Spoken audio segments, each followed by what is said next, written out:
Okay, सो हम कर रहे हैं class 8 DAV school subject science. This is the cover page of this book. ये हम कर रहे हैं, again repeat, DAV school class 8 subject science. और हम पढ़ने वाले हैं चैप्टर नंबर 1। मैं ऑलरेडी ये चैप्टर हाफ कंप्लीट करा चुकी हूँ। मैं इस चैप्टर का फाइनल पार्ट लेके आई हूँ अभी। ठीक है, तो अभी हम इसका फाइनल पार्ट करेंगे। जो जो हमें जैसे जैसे पढ़ना है हम वही वही पढ़ेंगे। उसके अलावा एक्स्ट्रा कंटेंट हम नहीं पढ़ेंगे। और जो इसमें इंपॉर्टेंट है वो मैं इसी में ही मार्क कराती हुई जाऊंगी और इसी में ही आप साथ साथ मार्क करते हुए चलोगे। ठीक है, इसके पहले वाला सेक्शन में साथ साथ करा चुकी हूँ, तो अपनी बुक में साथ साथ निशान लगाते जाइए। ठीक है, चलिए देखिए, टॉपिक है आपका parts of cell. A cell consist of a living protoplasm surrounded by a cell membrane. एक सेल के चारों तरफ जो पूरी लेयर होती है उसे हम क्या बोलते हैं? प्रोटोप्लाज्म। क्या कहते हैं? प्रोटोप्लाज्म। ठीक है, या फिर आप कह सकते हो कि प्रोटोप्लाज्म जो भी एक लिविंग सेल के चारों तरफ होती है, उसके उसके भी चारों तरफ और क्या होता है? Cell membrane. क्या होता है? Cell membrane. The protoplasm consist cytoplasm and the nucleus. जो भी प्रोटोप्लाज्म होता है, ठीक है, उसके चारों तरफ अभी हमने क्या देखा? क्या होता है? सेल मेम्ब्रेन होता है। ठीक है, तो हम ये समझ सकते हैं कि प्रोटोप्लाज्म क्या क्या कंसिस्ट करता है? साइटोप्लाज्म और न्यूक्लियस। साइटोप्लाज्म क्या है? साइटोप्लाज्म में क्या क्या आता है? Cytoplasm contain a number of structure which are called the cell organelles, जिसे हम क्या कहते हैं? Cell organelles. ये जो ब्लू ब्लू पोर्शन दिख रहा है आपको, ये सारा लाइट लाइट ब्लू, ये सारा क्या है आपका? Cell organelles. क्या है आपका? Cell organelles. Organelles are therefore structure present within a cell. ये कहाँ होते हैं? सेल के अंदर होते हैं। कहाँ होते हैं? सेल के अंदर होते हैं। ठीक है, अब हम एक एक करके इसके बारे में पढ़ेंगे, क्योंकि यहाँ पर इसने अभी तक हमने चार ऐसे नए शब्द सुने जो अब से पहले हमने पिछले चैप्टर में या पीछे कभी नहीं सुने थे। पहला हमने क्या सुना है? साइटोप्लाज्म सुना है, सेल मेम्ब्रेन एक नया टॉपिक सुना है, ठीक है, और प्रोटोप्लाज्म भी एक नई तरीके की चीज सुनिए। तो हम उसी के ही फंक्शंस और उन्हीं के बारे में भी जानेंगे। ठीक है, पहला क्या है आपका? Cell membrane. All living organisms या all living cells are bounded by a membrane. हर एक जो लिविंग सेल है वो एक मेम्ब्रेन के थ्रू कवर्ड होता है, जिसे हम क्या बोलते हैं? प्लाज्मा मेम्ब्रेन या फिर सेल मेम्ब्रेन। तो हम कह सकते हैं जितने भी सेल है, जितने भी लिविंग सेल है, उनके चारों तरफ क्या होता है? प्लाज्मा मेम्ब्रेन या फिर सेल मेम्ब्रेन। ठीक है, it is surrounded its inner jelly like material called the protoplasm. और उसके अंदर जेली लाइक स्ट्रक्चर होता है, उसे क्या कहते हैं? प्रोटोप्लाज्म। क्या कहते हैं? प्रोटोप्लाज्म कहते हैं। The plasma membrane control entry and exit. Basically क्या काम करता है? एंट्री और एग्जिट। क्या काम करता है? Exit of each substance as per the requirement of the cell. जो कि सेल को रिक्वायरमेंट होगा, जैसे फूड की रिक्वायरमेंट है तो सेल से एंट्री करेगा, और अगर उसे एक्सक्रीट करना है कोई भी सब्सटेंस तो उसकी वो क्या करेगा? एग्जिट करेगा। ये काम कौन करता है? Cell membrane. कौन करता है? Cell membrane. ठीक है, the cell of the plants fungi bacteria have an additional outer covering, this is called the cell wall. इनके पास मतलब जो आपका सेल होता है प्लांट का या फिर फंगी का या फिर बैक्टीरिया का, इनके पास एक अलग तरीके की और क्या बोल सकते हैं हम कि एक लेयर होती है, जिसे हम क्या बोलते हैं? सेल वॉल कहते हैं। क्या कहते हैं? सेल वॉल कहते हैं। Cell wall is an important covering in plant cell. ये क्या है? एक बहुत इंपॉर्टेंट कवरिंग है जो कि क्या देता है? It is provide rigidity and protection to the cell. ये सेल को बेसिकली क्या करता है? प्रोटेक्ट करता है एनवायरमेंट से, और सपोर्ट करता है ताकि उस सेल की डेफिनेट शेप, साइज, या फिर उसका जो भी आउटर एनवायरमेंट से कोई भी चीज हार्म कर सकते है उससे प्रोटेक्ट करे। क्या कौन करता है ये काम? Cell wall. कौन करता है? सेल वॉल करता है। और ये क्या है? बेसिकली एक एक्स्ट्रा एडिशनल लेयर है। क्या है ये? ठीक है, अब हमने क्या पढ़ा था? साइटोप्लाज्म पढ़ा था। The portion of protoplasm the inner layering to the cell membrane but outside the nuclear membrane is called the cytoplasm. अभी हमने क्या पढ़ा कि जो भी पोर्शन होता है आपका प्रोटोप्लाज्म का, उसके अंदर वाला जो लेयर होता है, the inner to the cell membrane, जो सेल मेम्ब्रेन के अंदर की तरफ होता है, बट जो बाहर है, जो न्यूक्लियर मेम्ब्रेन के बाहर है, उसे हम कहते हैं साइटोप्लाज्म। ठीक है, तो बेसिकली आप क्या बोल सकते हो? साइटोप्लाज्म क्या है? जो न्यूक्लियर मेम्ब्रेन के बाहर होता है, उसे हम कहते हैं। ठीक है, अब यहाँ पे इन्होंने इसका मीनिंग दे रखा है। ये बेसिकली हॉलो टाइप का लिक्विड होता है, उसे हम देखते हैं. It act as a ground substance की तरह एक्ट करता है. For a cell activity it is made up of, किस किस का बना होता है? Carbohydrate, protein, fats, vitamin, minerals, इन सब चीजों का बना होता है. द पोर्शन ऑफ वाटर, इसमें और कुछ मात्रा में क्या होता है हमारे पास? पानी भी होता है. All these components work together, ये एक साथ काम करते हैं और बेसिकली इसे एक यूनिक फीचर बनाने का काम करते हैं. बस अगर आपसे पूछा जाए साइटोप्लाज्म क्या होता है, आउटसाइड रहता है ये न्यूक्लियर मेम्ब्रेन के, इसे हम साइटोप्लाज्म कहते हैं. इसमें हमारा fat, vitamin, minerals, protein, carbohydrate होता है और ये ग्राउंड सब्सटेंस है सभी सेल्स की एक्टिविटीज के लिए. जहां से सेल एक्टिविटी करते हैं, ये है ये काम. ठीक है, नेक्स्ट आ जाओ न्यूक्लियस पे. It is the most important part of cell, ये सबसे इंपॉर्टेंट पार्ट है सेल का. It generally lies in the centre of the cell. Basically ये कहाँ होता है? सेल के सेंटर में होता है. कहाँ होता है? सेंटर में होता है. However, in some cases, it may occupy the peripheral position. कुछ कुछ जगहों पे आपको पेरिफेरल पोजीशन मतलब अलग अलग पोजीशन पे भी आपको ये देखने को मिलेगा. It control all the activity of cell, और ये सभी तरीके की एक्टिविटीज देखता है किसकी? सेल्स की. The nucleus is dense structure bounded by a nuclear membrane. ये कैसा होता है? डेंस स्ट्रक्चर होता है. कैसा होता है? डेंस स्ट्रक्चर में होता है. पर ये किसके थ्रू होता है? न्यूक्लियर मेम्ब्रेन के थ्रू होता है. और अभी हमने क्या पढ़ा? न्यूक्लियर मेम्ब्रेन के जो भी बाहर का स्ट्रक्चर होगा उसे हम क्या बोलते हैं? साइटोप्लाज्म. क्या बोलते हैं? ये ना एज अ एमसीक्यू परस्पेक्टिव से इसे अच्छे से याद करो ताकि आपको कुछ चीजें बेसिक फंडामेंटल याद रहे. ठीक है, अब नेक्स्ट पे आ जाओ. The protoplasm of the nucleus is called the nucleoplasm. जो भी प्रोटोप्लाज्म होता है उसे क्या कहा जाता है? न्यूक्लियोप्लाज्म कहा जाता है. It has a thread like network that is called the chromatin. इसमें थ्रेड लाइक जैसा स्ट्रक्चर होता है जिसे क्या कहा जाता है?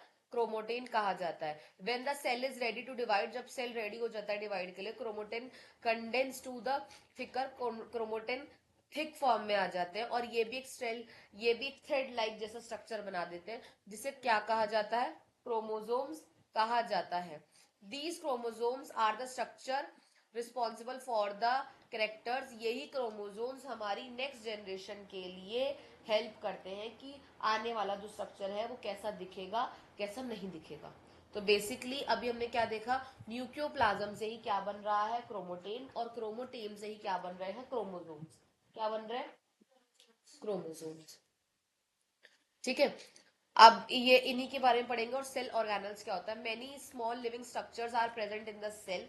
These are equivalent to the organs of the body. जितने और बॉडी के ऑर्गन्स इंपॉर्टेंट है वैसे ही ये सेल ऑर्गेनल्स भी इंपॉर्टेंट है, इसीलिए हमने इनका नाम क्या दिया? Cell organelles.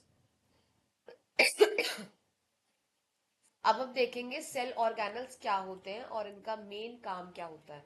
ठीक है, इसका ना मैं आपको एक चार्ट बना के दूंगी. हम उस चार्ट के थ्रू इसे स्टडी करेंगे. ठीक है, ये पूरा एक चार्ट बनेगा. अभी मैं आपकी नोटबुक में चार्ट बनाऊंगी, उससे हमें इसे पढ़ना है. तो ये मैं हाल फिलहाल इससे नहीं पढ़ा रही हूँ. ठीक है, ये वाला पोर्शन मैं यहाँ से कट कर रही हूँ.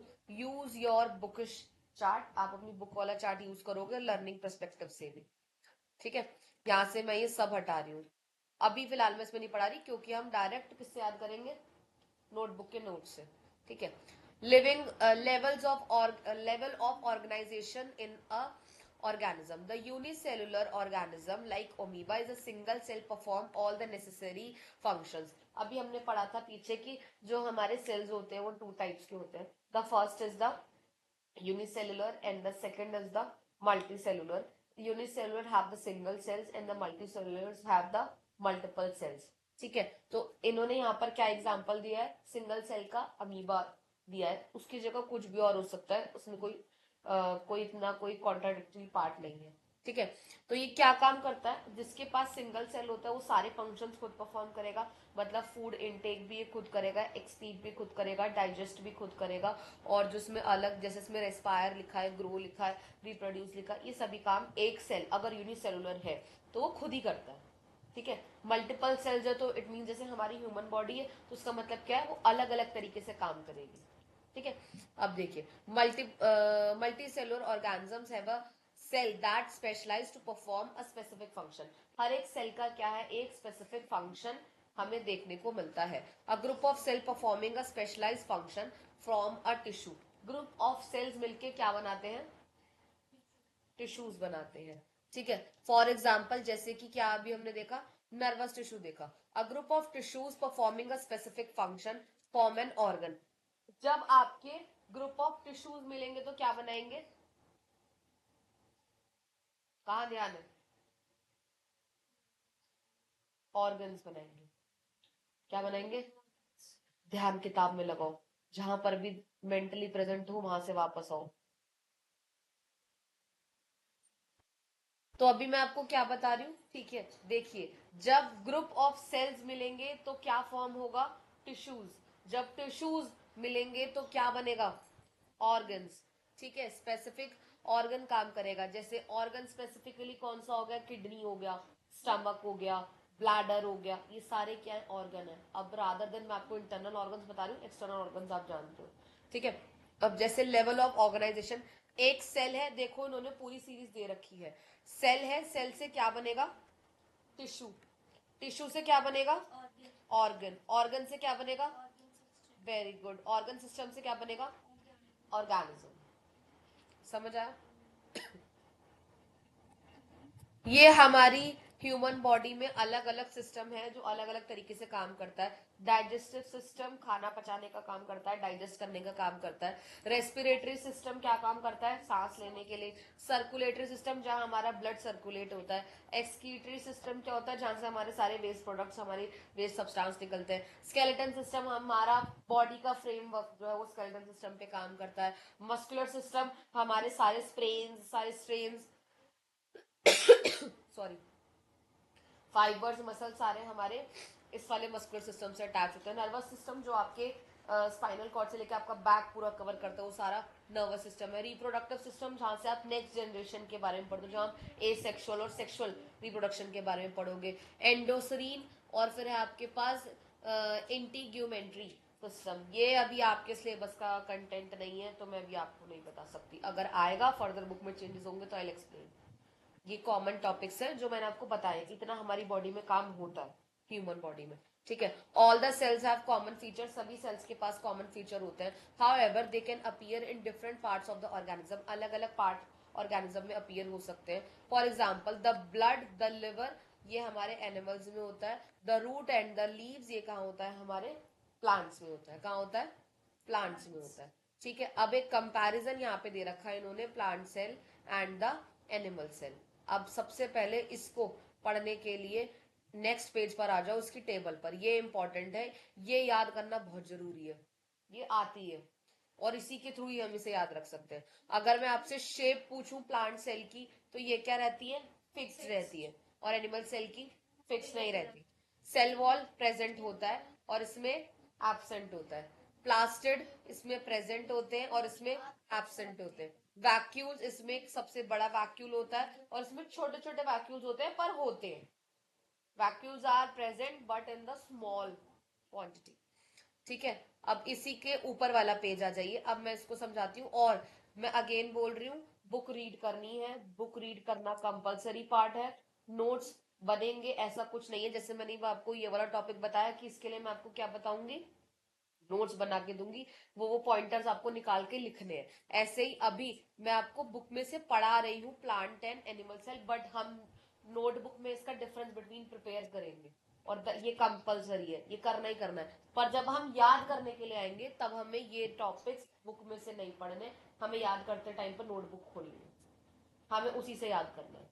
ठीक है, देखिए, although the living cells have a certain common features, details अभी हम इसके बारे में पढ़ेंगे। Plants generally have a definite shape, इनके पास डेफिनेट शेप होती है, किस वजह से?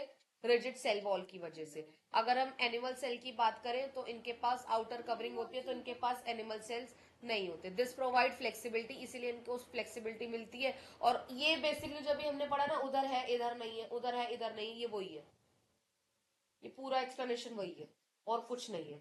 ठीक है, hence they can show a variation in their shapes, इसलिए वो उनके अंदर शेप्स अलग अलग देखने को मिलती है। Moreover the plant cell have a plastids, plant cells के अंदर प्लास्टिड्स होते हैं और एनिमल सेल में प्लास्टिड्स नहीं होते। Plant cells have a large vacuoles, animal cells के अंदर दूसरी तरफ वैक्यूल्स होते हैं, या कभी कभी किसी किसी में वैक्यूल्स नहीं भी मिलेंगे, पर होंगे तो वो बहुत ज्यादा स्मॉल होंगे। ठीक है, दैट इज इट। ये हमारा यहाँ पर फिनिश्ड हो जाता है। ये पिक्चर इंपॉर्टेंट है जी, ये पिक्चर बना देंगे, आपको दे देंगे केस बेस्ड स्टडी में,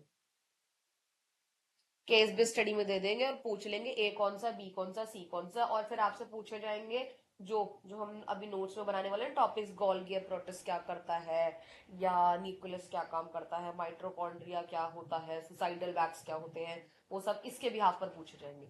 तो इसीलिए ये टॉपिक और वो टॉपिक कंपैरेटिवली पढ़ना है। इसीलिए मैं इन दोनों टॉपिक्स को बुक में यहाँ से रीड कराने के बाद आपको नोटबुक में भी नोट्स बनवा रही हूँ। ठीक है, तो यहाँ पर ये चैप्टर, ये हमारा फाइनल पार्ट यहाँ पे खत्म होता है, पर आप इसको रिवीजन पर्पज से देखोगे ही देखोगे। इन द लास्ट आप एक बार बुक से रिवीजन करोगे। ठीक है, अब नेक्स्ट के अंदर हम चैप्टर 2 के साथ मिलेंगे।